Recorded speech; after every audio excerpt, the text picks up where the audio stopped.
There hasn't been any other show which is an international show commissioned by a country that is not Indian, Yeah. with Indians in the lead speaking in their own accent and not that of the place that it's depicted. Is a love story set in the modern world with all the problems of the modern world, not just within the relationship, but with the character's own experience of themselves. There were a lot of similarities between Yash and Akshay. Yeah. Primarily, they want to be vulnerable and extremely scared to open up. So this was something that when I read the script, I realized that I'll have to really dig deep and go into the Little little boxes. boxes in the crevices of my mind. Society told him that vulnerability is weakness and keep it all within, be a man, don't show weakness. And I realized that I need to let go of all of that to be able to do justice to what Yash is experiencing on screen.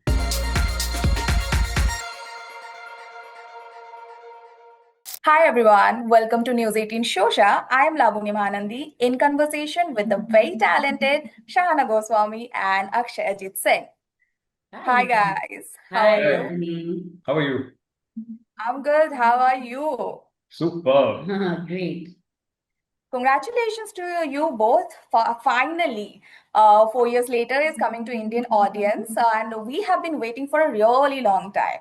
Okay. Yeah. So I just wanted to say first thing that I first saw a glimpse of it a few months back on Reels. Okay. It Yes. was that very beautifully shot scene where Shri comes to Yash's workplace. That food and the quintessential tiffin ka dabba. And she walks in, and that's the very first time that we are introduced to Jamal. And she senses that there's something a bit off. She gets up, she packs it, and she just leaves. She just asks once and she just leaves. That's so beautifully done. And tell me, Shahana, is that something you would have done too? Oh yeah. I mean, I may have also pestered the hell out of the person who tell me the truth, but in that moment, I probably would have walked away and brought it up later. Do you remember in the moment when you walked away? Yes, and I fell. She stumbled. It was so funny. I hope they show the bloopers. Would love to. Imagine she is so strongly walking out, and then suddenly she stumbles. Yeah. I got in a kind of. The camera was not on me in that moment, but he had to control his laughter in the camera. I can imagine, Akshay. Yeah. I think I'm also a big. I have a great. I won't say I hate lies because it's not a moral thing. For me, it's like, why do we need to lie? You can be honest, so why not be honest? Why not be able to say what you feel, and you're not going to be chastised for it. You're not going to be, but we should be able to communicate. So I think that's always been my thing, that I'm a big proponent of communication. Yeah. And I've always, since I was a kid, said that, you can tell me anything. It hurts me more to not know or to feel like you don't feel like you can share that with me than the content of what you tell. I can make peace with something that might hurt me because at least you're being honest and you're expressing. Yeah. So now that we are on the topic, I would like to ask you, Shahana, like because Shri is a character which has become very relatable for a lot of us. Like she's free-spirited, she's strong, and she's independent and stands up for herself. So how similar or different are you from Shri in real life? I would say in terms of her personality, we're very similar. That was part of the reason why perhaps I was chosen, and it's so much of Mithila Gupta, our creator, showrunner, and producer of the show. She's put so much of herself in it, and she and I realized over time that we're very similar in our whole being. So for me, in terms of that aspect, all these qualities that you spoke about in Shri, that is something that I relate to as Shahana, and was similar for me. But then there are parts of Shri that actually only, I would say, one aspect, which is maybe her idealization of love and romance and relationships in a certain way, the romantic relationship, where she feels that that's kind of the central aspect of her life, or a very crucial aspect of her life. And I think that it's never really been that so. I'm interested in love, but I'm interested in like a much broader understanding of love. Like for me, it's not specific to romantic love. I'm in love with I'm in love with loving, but not in only a romantic sense. So yeah. So I would like to ask Akshay this one, that your character is somebody being kind of a little, under the pressure of your father. Right. Yeah. So, how similar or different would you be from your real life character? There were a lot of similarities between Yash and Akshay. Primarily, they want to be vulnerable and extremely scared to open up. So this was something that when I read the script, I realized that I'll have to really dig deep and go into the Little little boxes. boxes in the crevices of my mind and dig those out, sit with those emotions and feelings, and figure out who Akshay was originally meant to be before society told him that vulnerability is weakness and keep it all within, be a man, don't show weakness. And I realized that I need to let go of all of that to be able to do justice to what Yash is experiencing on screen. Yeah, beautifully put. Yeah. Thank you. I think both of you have touched on the topic, but again, I'm like again asking the same. Like, what is that one thing about this story that made you go like, yes, I am on board? The overall feel of the show. I would say that the fact that even though ostensibly the show is a love story, but it very clearly is a love story set in the modern world with all the problems of the modern world, not just within the relationship, but with the characters' own experience of themselves, of their experience of immigration, of their experience of uh, family and friendships, and different aspects of life. And I think that for me was really refreshing, that it's not single-mindedly only focused on one aspect. It really is exploring modern day living, which is such a reality for so many people. The long distance part of it, the going across continental, immigration and studying and living somewhere else, family dynamics, arranged marriages, relationship, marriage, love, sex. There's so much of it that is explored in this. It was very wholesome to me, while still being very realistic and true to human experiences. Yeah, the emotional depth of the writing and how beautifully nuanced they were. Like the reels that you're talking about.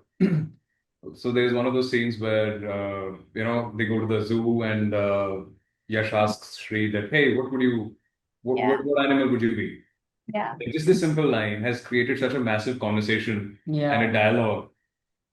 So the entire series is strewn with all these beautiful little nuanced, carefully crafted scenes. And that kind of writing is really hard to come by. And these kind of characters with so much of depth and um, uh, clear intent to want to make a difference in themselves and in the world by being a more authentic version of who you are. So when you read a story like this, it's very hard to come by. So Mithila and her writing team, they've done a fantastic job. Yeah. So the moment we read that, I read the premise and I read the character, I was intrigued and I was like, I want to know more. I want to read everything. I want to, whatever I can do to fully immerse myself in this and experience the world of Yash and Shri. That really propelled me into like saying, yes, I'm going to do this project. I think one other thing that I feel is very unique about the show is that it's the show there hasn't been any other show which is an international show commissioned by a country that is not Indian, Yeah. with Indians in the lead speaking in their own accent and not that of the place that it's depicted, right? And I feel like with the kind of global transmission of Indians across the world, I think everybody has experienced those Indians, but you never get to see them on screen. And I think it's really commendable that, SBS commissioned this project and got it made and have taken two people from India and not gone the NRI route in that sense. And there is no other show like this, actually. That's why it stood out to us. Already you guys have talked about it, so I had kept this question for later, but let me just ask it. Because this is a very beautiful take on modern day relationship, as you have put it. Distance plays a very pivotal role throughout. Like, have you guys ever been in one? Oh, yeah, I have. I mean, I suppose most people would have. I mean, I guess to some extent, maybe not actually, I don't know. But yeah, I have, and I have in various phases of my life. And again, like I said, for me, if I were to, specifically in romantic relationships, I have from a very young age to then at a later stage in life to actually intermittently, I've had long distance relationships throughout. But I've also had long distance relationships with my best friends and my family. And like, I moved from Delhi when I was 18 and moved to Bombay. And so I'm very used to long distance intimacy in terms of emotional intimacy and traveling with people. Then, even after that, even when I've lived with partners or been with people in the same city, I'm constantly on long distance because you've gone for work for 2.5 months, 3 months, then again it's long distance. So I have never been able to escape the long distance in any loving relationship in my life in that sense. You also make friends with people who live in other countries. Your friends move to other countries, other parts of the world, into a different time zone. So long distance was a part of my lovingness, I think, of all kinds. So I take it that you believe that long distance does work in a romantic setting. It absolutely can. It absolutely can. It absolutely can, and it depends on the two people, and it depends on just as living together also can lead to falling apart. It's not like just because you're with each other physically that it avoids a breakage in your relationship. So the distance can be to your advantage. It depends on the intention and the motivations of the people. It depends on what the health of that relationship really is at that point. So I don't think long distance per se can. Well, actually, now that I'm speaking about it, I did one of my last relationship. We broke up because I came back to India. So the choice was to split because it wouldn't have made sense to do long distance, given that we had lived together for 4 years and we were together for 5 years. But we'd done long distance in the first year, which was easier to do because, but then after living together to do long distance again was an option we opted out of. So that's always hard. But, I don't think that it can't. Yeah, I think it requires a lot of radical accountability from both sides, both partners being absolutely accountable for themselves, for their healing, for their growth. And so many times, any relationship, even if it's long distance or if you're in the same city, so many times a relationship is just a mirror. Where if you feel that you're being triggered, it just means that there is something in you which needs to be worked on. So that's what I'm talking about when I say radical accountability. That, hey, I see this is happening. You said this, it's triggering me. Maybe it's something in the past. I need to figure this out. And for both partners to be able to give that emotional safe space for each other. Okay, I'm here. I'm here. Let's figure this out together. So these are I think, if you have these little things in place, distance or time or intensity doesn't really matter. Because then you all are growing together and not depending on each other to fulfill each other or fill the void. Fill the void, yeah. Yeah, very beautifully put again. Yeah. So I wanted to again talk about this one scene that has stayed with me. where the zoo visit wala day, I guess, when no, the first meeting.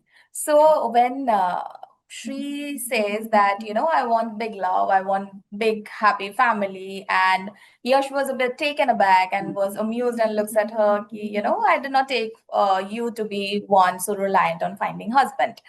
And Shri very nonchalantly goes that I just don't want to end up alone, and which is something that I think a lot of us will relate to, and a lot of people nearing 30 would be going through the same, right?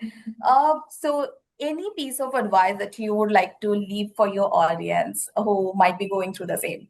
Like he said, in terms of expression, I think a lot of people may feel a degree of loneliness, especially personalities and characters like Shri that are independent, but who will not express that because, it kind of hurts your ego to say that you don't want to be alone. So it's totally okay to acknowledge that aspect of yourself, that you would like to share your life with someone, or you would like to, kind of have a witness to your existence and a co-passenger in your life in some way. Welcome them to the garden that you've planted. Rather than like, waiting on a barren piece of land, hoping someone else will come and water it. So now this is my advice, that you have to know that your wanting someone has to come not from a space of thinking that you are one half and there is an emptiness that someone else is filling. You have to be a whole and they have to be a whole, and then you experience each other, and that is beautiful that happens. And that I do feel that everybody should remember that in any relationship in life of any kind, but specifically romantically as well, because that becomes such a central part of our lives, that you are your own person and you have your own journey. That person is their own person and has their own journey, and then you have a third channel, which is the combined journey. Yeah. So you have to give space for those two individual journeys and then allow that intersection of the combined journey, respecting and knowing that the individual journey will be different and sometimes conflicting to the combined journey. But you will find the middle ground by allowing each other to have that space. So yeah, to just. Of course. So if you, Akshay, if you were in Yash's shoe, and there's one thing you would like to, like one decision of his that you would like to change, what would that be? Ooh, if I say that, I would be giving spoilers. How do I say it? No, but फिर वो कहानी नहीं बनती. I would have never let Yash. What would Akshay do differently then?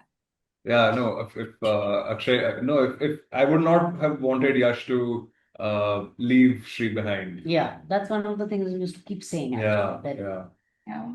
I wish they could travel together, but then, of course, then their individual journeys would not have happened properly. Yeah. They grow. I was really hoping that you say that. Okay. Shahana, to you, was that one thing one decision? Mine is also a bit of a spoiler. Tricky, is it? Yeah. Actually, no, it's also my personality is like that, that I don't have regrets in life. And I see most mistakes as an important part of life. So if I remove the mistake, then how would I have had the journey? So in that sense, I'm like, no, actually everything that ends up playing out for Shri, nothing is essentially a mistake, because it all leads to a much larger gift in a sense than a loss. So yeah, I don't think I wouldn't change anything. Yeah, because I mean, even whatever becomes a mistake is essentially something that you're looking back on. So you have the gift of foresight. Exactly. Hindsight. Yeah. Gift of hindsight. Which in that moment you wouldn't, if you knew, then you would have. Exactly. Like, yeah.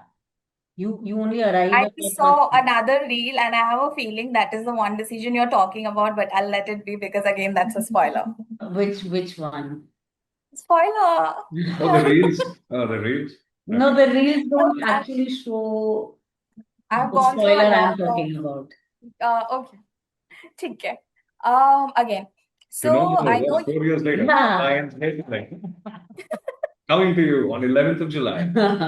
okay, yeah.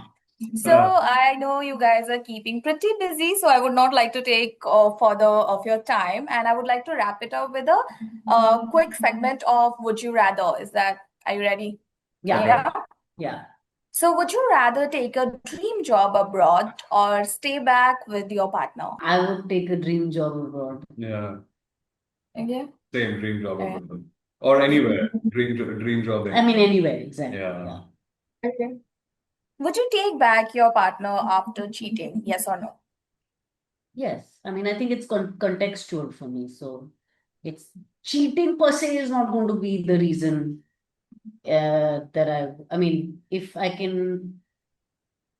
there is communication after that, that contextualizes that in some sense, I would, yeah. For me, it'll be tough. For me, it'll be tough because that means there was something already not right, which wasn't communicated, which wasn't picked up on by both sides. So then it's also a thing where you need to look within and find out why you did that or why you let it happen or why the other person did it. So it's really like, but I wouldn't be okay with it. Would be okay? Like it's a I yes? wouldn't. No, I would not be. No, it's a no. Nope. Okay. Find out your partner was emotionally relying on somebody, getting close to somebody emotionally during your time apart, or just never find out and just move on. I like knowing everything. So I'm always the person who's like, I will tell you everything and I want to know it. But you do realize that if you know everything, then they will not want to share anything with anyone else because you are present and available to them. No, because I may not be there physically present to be there in every time and space that they need me, but I can be available for them to share that, I have someone else that I can feel that with because they're present, right? Yeah, so emotional connection and emotional thing is such a wide term because you connect emotionally with your friends, you connect emotionally with your parents, your siblings. Oh, emotionally, in the sense like what we say, emotional cheating, right? Yeah. The term that So we use, basically, emotional giving your that- emotions, your romantic emotions to someone else rather than other than your partner. Yeah. But isn't it the same as the first question? So Yeah, like, but that's why she's making the distinction between sexual, physical and Emotionally, yeah. yeah. would be able to handle. No. Okay. We came back to a no. Oh. So would you rather confess something important, like urgent, over a shaky Zoom call or video call, or wait, hold it back till the time you guys are together? I would do it on the spot. If it's a video call, if it's right in front, whatever I can do. Any kind of communication that I can has to happen as soon as I can. I won't be able to wallow in it and think about and try to get to a time where everything's fine and gauging the situation to see whether now is it conducive. Because if I do that, that means I'm with someone where I need to calculate and plan when I want to say things. Yeah. Yeah. So I would do it on the spot as soon as I can. If it's Zoom, if it's Telegram, if it's email, if it's writing a chitti. I mean, I think I used to be like this because in the sense that I am a very impulsive person, and when I feel something, I want to express it immediately, and I feel like it's my duty to express it immediately. Except that now I've realized that there is some merit for me because it's my habit to do that. That there is some merit for me in learning how to hold back and stay with the feeling for some time. Okay. To pick and choose, maybe in some time when the emotion is less tumultuous, or is so not from a space of concealing and hiding out of deceit, but taking time to process something a little bit more. And like you said, I would prefer to have a conversation face to face. So sometimes I might do something like I just be like, listen, I want to have this conversation with you. There's something I want to talk to you about. we'll talk about it when we meet, but not get into it necessarily. Again, now in certain circumstances, something might come up and I'm willing to have that conversation, even if it spontaneously kind of erupts and it happens or the moment demands and requires it, I'll have that conversation even Yeah. on shaky Zoom call. So, but yeah, I think I'm learning the beauty in the opposite side of not feeling the impulsive need to immediately express themselves. Yeah. Okay, guys, thank you. It was a lovely chat with you too. Thank you. Congratulations again. Thank you. I know it's gonna be a big hit, of course. The story is very compelling, and we wish you all the very best. Thank you, Thank you so much. It Labani. was lovely talking to you, Labani. Yeah.